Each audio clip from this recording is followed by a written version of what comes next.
Bonjour, vous aimez le home déco? Vous aimez les loisirs créatifs? Vous aimez le scrap? Vous aimez la décoration en général? Eh bien, l'idée que je vous propose aujourd'hui va vous permettre de vous régaler dans tous ces domaines-là. Il s'agit d'une peinture, c'est une peinture 3D, c'est-à-dire que c'est une peinture épaisse. Alors vous avez différents coloris et vous allez pouvoir l'utiliser aussi bien à l'extérieur, elle résiste aux intempéries, qu'à l'intérieur. Alors, vous avez sans doute remarqué que nous avons déjà proposé beaucoup de décorations à l'intérieur, donc j'ai eu envie aujourd'hui de faire une décoration extérieure et puis le temps va commencer à s'y prêter, on a envie de couleurs, on a envie de fleurs, donc nous allons décorer des pots. Alors, comment utiliser cette peinture? Tout d'abord, elle se présente dans des flacons. Ce sont des flacons avec des embouts pointus, donc avant de commencer, pensez bien à découper l'embout du flacon. Je vous montre où le découper. En fait, ça va un petit peu dépendre de ce que vous allez vouloir créer. Si vous voulez créer des traits fins, vous allez bien sûr découper l'embout du flacon très près du bord. Et puis par contre, si vous voulez créer des traits ou des motifs un petit peu plus épais, vous allez bien sûr le découper un petit peu plus large. Alors je vous montre. Ce que je vais faire aujourd'hui, c'est que je vais le couper relativement large, à peu près aux 2/3. Voilà, ici. Vous verrez de toute façon que vous n'arriverez pas à faire sortir quoi que ce soit si vous n'avez pas découpé parce qu'il est complètement bouché cet embout. Une fois que vous avez préparé votre flacon, il est très important de le secouer de façon à faire descendre la peinture vers le bas parce que si vous ne le faites pas, vous allez vous retrouver avec des bulles et la peinture risque de gicler à certains moments. Vous placez votre embout donc là où vous souhaitez dessiner et vous allez tout doucement, en pressant légèrement le flacon, faire des traits. Si vous allez trop vite, vous allez vous retrouver avec un trait qui ne sera pas régulier. Donc vous voyez, je vais m'amuser à faire des motifs. Vous pouvez tout à fait créer des motifs, vous pouvez écrire, vous pouvez faire des lettres. Et donc toujours tout doucement, tout doucement. Il est important... Alors, je termine ma lettre, par exemple, ici, un L. Il est important d'avoir, regardez, le bout de la main sur quelque chose de dur, parce que si vous avez la main en haut, vous allez beaucoup plus facilement trembler et vous aurez plus de difficultés à faire des traits réguliers. Donc, vous placez bien votre main et puis ensuite, tout doucement, eh bien, vous appuyez tout en tirant vos traits. Alors, quel type de dessin peut-on faire? Je vous en ai préparé d'avance de façon à ce que vous voyez un petit peu ce que ça peut donner. Vous pouvez bien sûr utiliser des couleurs très différentes les unes des autres. Vous avez vu qu'il y avait différents coloris. Donc, vous voyez des motifs géométriques. Vous pouvez aussi avoir des arrondis. Vous allez voir sur les pots tout à l'heure, je vous présenterai un petit peu les pots qu'on a réalisés. Vous avez donc tous ces motifs. Vous pouvez en créer. Et puis, vous vous demandez peut-être à quoi correspond ce motif-là. Alors, regardez, une petite astuce que j'ai trouvée. Vous partez donc d'un embout que l'on utilise pour la pâtisserie. Alors, bien entendu, si vous utilisez cet embout pour faire de la décoration, c'est fini. Plus d'utilisation pour la pâtisserie. C'est soit l'un, soit l'autre. Ne mélangez pas, vous risquez de mélanger les produits. Donc, utilisez-le exclusivement maintenant pour faire cette décoration. Je prends un petit peu d'adhésif et je vais venir bloquer mon embout au bout de celui du flacon. Je entoure, voilà, je le fais bien tenir et je vais maintenant pouvoir... Alors, vous vous rappelez, on commence toujours, on fait descendre à la peinture, sinon on risque d'avoir des soucis. Donc on prend le temps, on la laisse se remplir et dès que la peinture ressort, c'est un petit peu comme en pâtisserie, on fait ces motifs et voilà, j'en fais d'autres.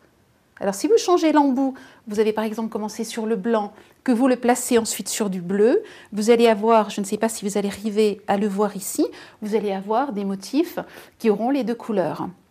Alors, je vous parlais tout à l'heure de différents domaines dans lesquels vous allez pouvoir utiliser cette peinture. Regardez ce que j'ai fait. Je mets cela sur le côté. J'ai en fait fait ce que je viens de vous montrer sur une feuille de plastique. Je la laisse sécher, donc vous voyez tous ces petits dessins que l'on peut créer. J'ai fait des petits points, j'ai fait des virgules. On peut aussi créer des mots qu'ensuite on pourra recomposer sur une carte par exemple. Donc là l'idée c'est d'utiliser dans le scrap. Vous allez pouvoir réaliser vos propres embellissements. Donc vous voyez, une fois que vos embellissements sont secs, il ne reste plus qu'à les coller. Vous remarquez aussi que le modèle que je viens de vous présenter était fait en fait sur une feuille de papier. Vous voyez, ça a à peine gondolé. Donc je pense que vous pouvez même le réaliser directement si vous avez un papier, une carte relativement épaisse. Et vous allez pouvoir donc décorer vos cartes avec cette peinture. Alors, je vous disais qu'aujourd'hui nous allions décorer des pots. Eh bien, allons-y. De quoi allez-vous avoir besoin, mis à part notre peinture 3D? C'est bien sûr d'un pot. Vous voyez, je l'ai déjà peint, donc vous allez choisir la peinture que vous souhaitez. J'ai choisi du noir et ici un prune rose un petit peu framboise. Ce qui est important, avant de décorer, vous le savez, nous allons placer de la terre et bien sûr des fleurs ensuite. Si vous ne le vernissez pas à l'intérieur et à l'extérieur, ce qui va se passer, c'est que l'humidité va traverser le pot et votre peinture va partir. Donc c'est très très important, vous voyez, de vernir à l'intérieur, de vernir à l'extérieur, de vernir à l'intérieur. N'oubliez pas cette partie intérieure, vous savez, contre laquelle finalement l'eau s'agglutine en descendant dans le pot. De la même manière, vous allez peindre aussi cette partie-ci, donc les deux côtés, vous n'oubliez pas. Une fois que tout cela est peint, que tout cela est verni et que ça a très très bien séché, eh bien on va pouvoir décorer notre pot. Alors, je vais par exemple reprendre ce qu'on vient de voir. Je vais donc secouer à nouveau ma peinture et je vais venir faire une petite décoration. J'y vais tout doucement. Là, vous voyez, c'est un petit peu plus difficile parce que je ne peux pas appuyer ma main. Mais vous allez prendre le truc très très vite. Vous allez voir, c'est simple. J'en fais une deuxième et j'en fais une troisième. Voilà. Et je vais y rajouter, par exemple, une perle. Alors ici, je vais la mettre, par exemple, ici, et je vais l'enfoncer. On peut aussi en mettre d'une autre couleur. Alors, celle-ci étant toute petite, je vais procéder avec une pince. Et je la place dedans. Et voilà. Donc, vous voyez, vous allez pouvoir décorer vraiment comme vous le souhaitez. Si j'ai envie, je reprends là le pot de peinture sans l'embout de cuisine, je le secoue à nouveau et puis je vais venir faire par exemple, alors je vais très légèrement tourner mon pot et je vais venir faire une arabesque par exemple, à côté, tout doucement toujours très lentement. L'idéal, vous voyez, là j'ai appuyé comme mon support est arrondi, c'est très difficile de pouvoir placer ma main, donc je suis en train de m'appuyer avec mon petit doigt, de façon à avoir vraiment quelque chose sur lequel je puisse me tenir. Voilà, je pourrais continuer. Vous le laissez sécher, ça devient dur, pas besoin de le vernir, ça tient à l'intérieur, ça tient à l'extérieur. Je vous montre un petit peu ce que j'ai réalisé sur les autres pots. Alors, je mets celui-ci de côté. Je vais par exemple prendre le pot jaune. Ici, avec de l'adhésif, ce que j'ai fait, c'est que j'ai commencé par mettre de l'adhésif tout autour, de façon à créer un carré, un rectangle, ce que vous souhaitez.